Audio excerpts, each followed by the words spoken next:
Blue Economy Academy prosper by water.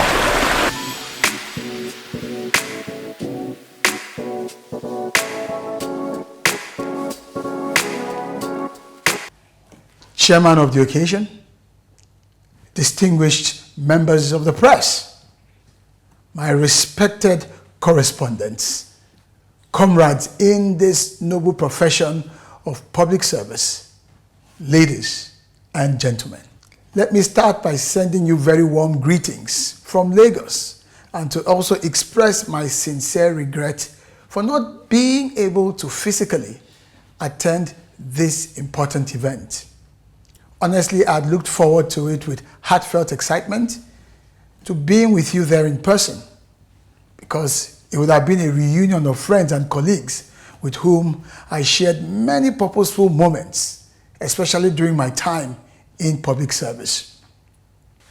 Between 2020 and 2023, during my tenure as Special Advisor to the Director General of NIMASA on Communications and Strategy, many things happened between us. The Correspondents Chapel of the Rivers State's NUJ was not just an ally, it became a partner in national progress. Together, we shaped the blue narrative when it was barely understood.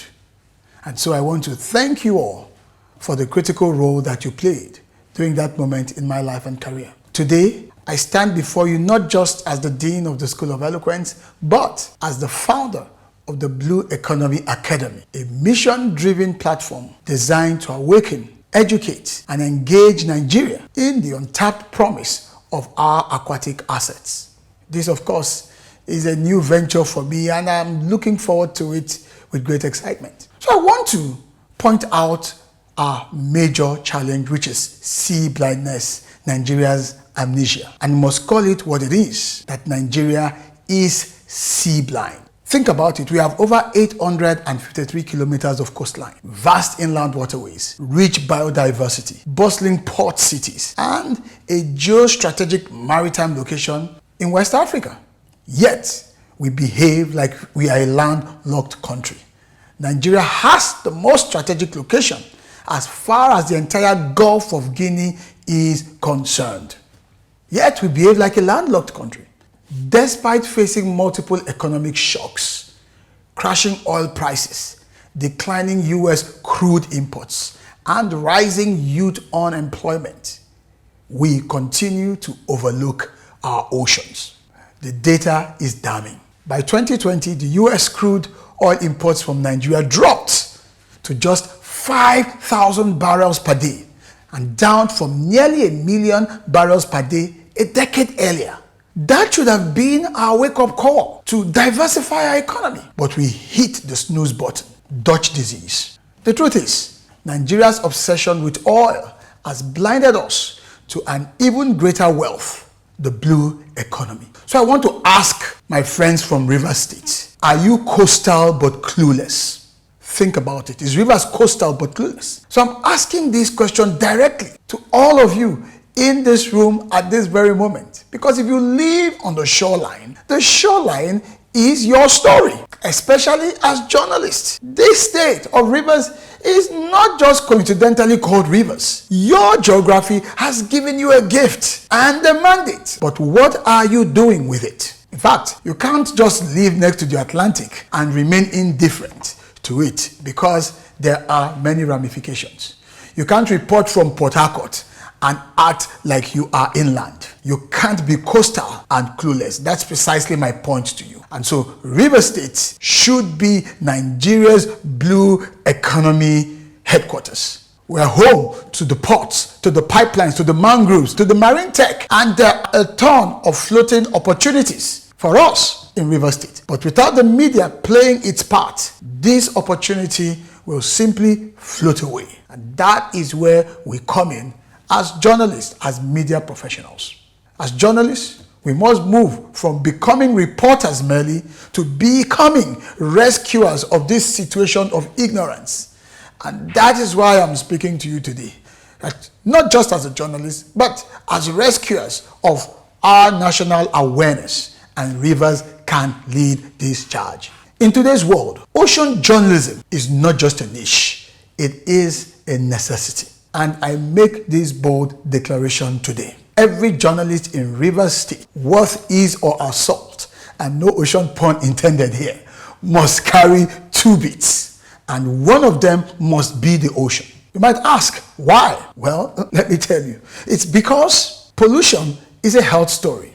And I'll give you a multitude of reasons across the beats that we report. Pollution, for instance, is a health story, and that's true. Maritime insecurity is a national security story, and that's true. Port congestion is an economic story, and that's true. Artisanal fishing is a livelihood story, and that is also true.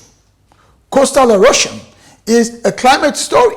However, one thing that runs through every other bit is the ocean, and it is time we reported it as such. The 4 C's of maritime progress. Let me share something I learned firsthand during my years at NIMASA, and it changed my mind completely. In the blue economy, you can't do it all alone. You need the 4 C's of collaboration, cooperation, coordination, and communication. The maritime space, the blue space, is too big to do it all alone. So there must be collaboration across agencies and sectors. No one can succeed in silos. That I learned. In terms of cooperation among state, federal, and community stakeholders to harmonize efforts, that also becomes crucial. Coordination between public and private players for the maximum impact that each subsector in the blue economy requires. And not to forget communication.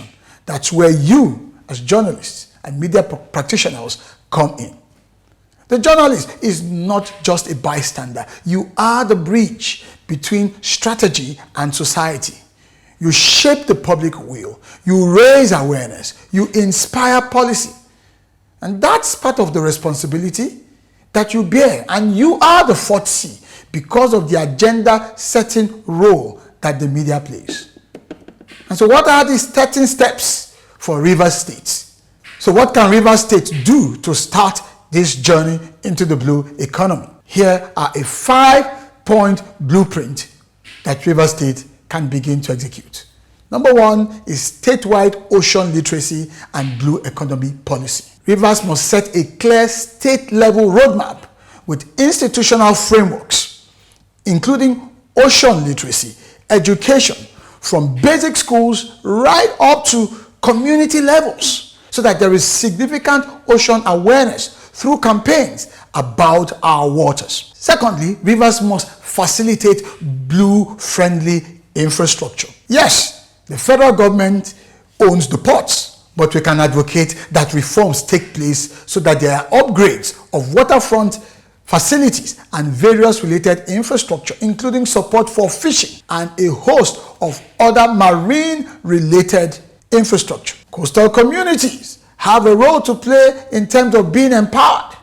And so, whether it has to do with riverine dwellers or fishermen or the youths, the government must take responsibility. The government must also take responsibility for the youths to skill them in the areas of blue economy, from blue marine, aquaculture, renewable energy, technology, so that they can lead the charge in job creation. And then the media-led public engagement, where the public is mobilized to achieve a buy-in through the instrumentality of strong journalism, powerful storytelling, and advocacy. These are low-hanging fruits, first steps that the Rivers State government can implement. How does this link to the welfare of journalists, which is the sub-theme of our conversation, enhancing the economic welfare of media practitioners in this period of economic crisis?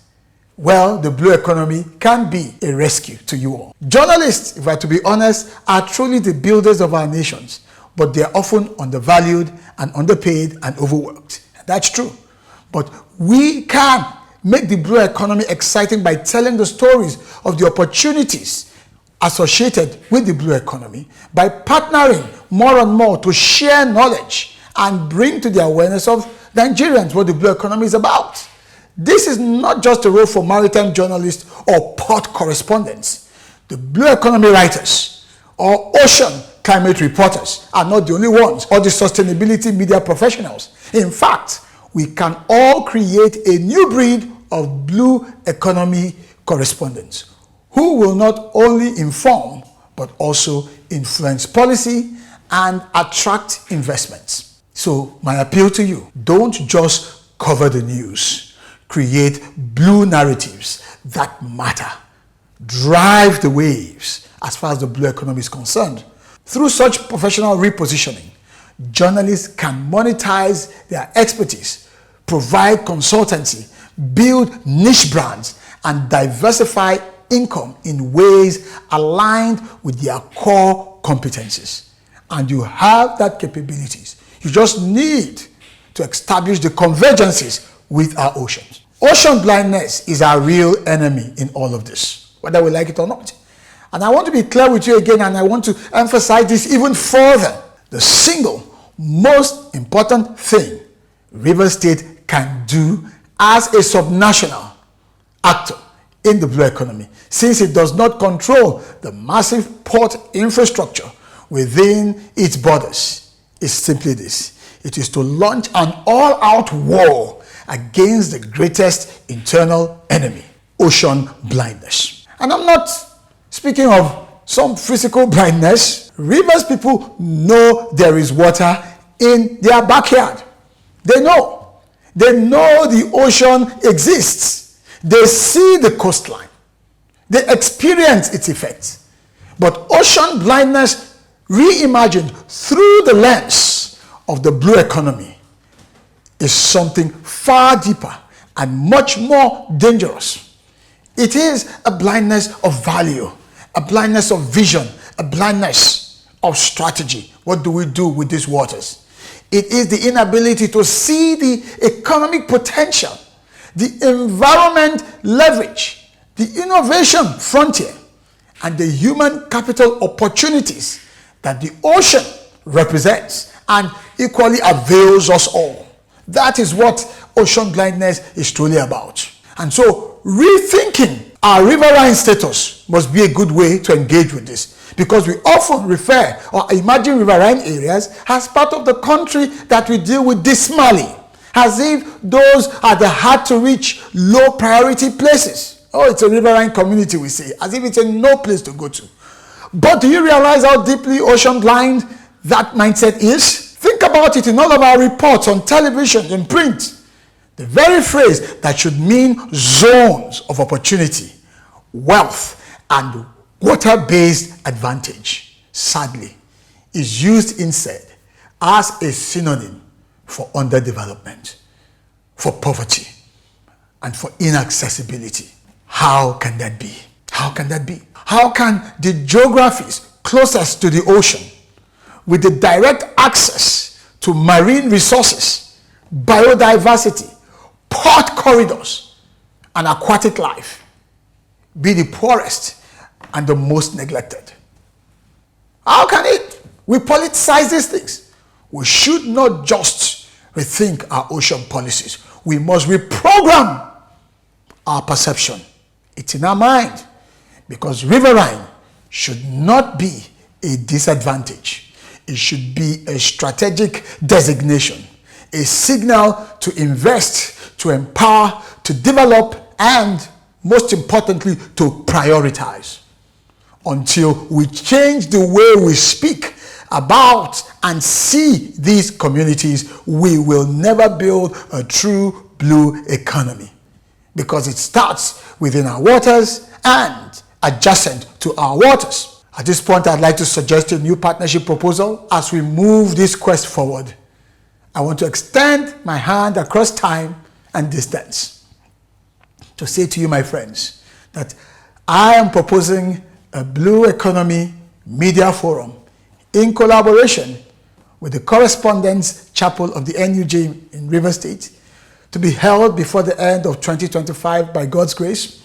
And this could actually be a roundtable, it could be a press boot camp, it could be some headline event, whichever way, shape, or form. It doesn't matter what we call it, as long as we convene to connect, to inform, and to ignite action I'll be willing to support this. This is not just a keynote for me addressing you. I want you to see this as a kickoff. Let us build the foundation together of a working relationship that serves Rivers State and inspires the rest of Nigeria towards embracing the emerging blue economy. From sea blind to sea bold is what I present to you today. So let me end on this note. The ocean is no longer scenery. It is strategy. Let the Correspondents Chapel of Rivers State, NUJ, become the lighthouse that lit the path to Nigeria's blue transformation. Let this moment be the end of sea blindness and the beginning of sea boldness. Let us stop shouting "now wow" and start declaring "we dey see am now." Thank you. Let us sail forward together.